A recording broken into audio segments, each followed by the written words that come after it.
Руската агресија врз Украина го уништува културното наследство, но секој има свое оружје со кое ја брани татковината.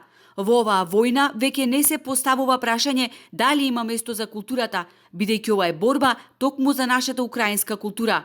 Уметниците од Киевскиот музички и драмски театар Саксагански, кои настапија на Охридско лето, проговорија ни што поминуваат во овие речиси 6 месеци колку што трае војната.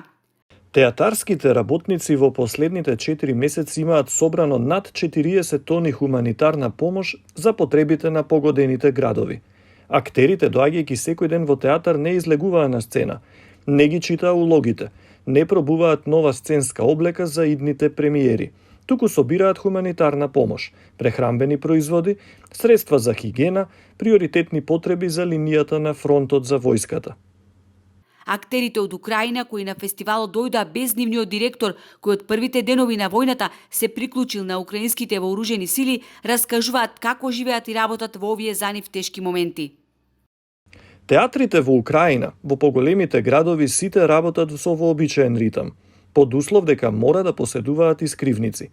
Кога има повик за воздушна тревога, задолжително гледачите се спуштаат во скривници. А кога завршува тој сигнал за тревога, ние продолжуваме да ја играме представата. Поради ситуацијата се губи малку магијата на театарот.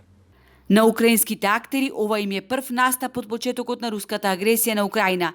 Но токму поради војниот конфликт годинава за прв пат на Охридско лето нема руски уметници кои секогаш доминирале на најреномираната македонска музичко-сценска манифестација. Секако дека тоа е причината, не би сакала да говорам околу тоа, бидејќи не сум политичар и не сум личност што е повикана за тоа, точно руските уметници дека фалат, но сигурно дека ќе бидат повторно назад во програмата во подобри времиња.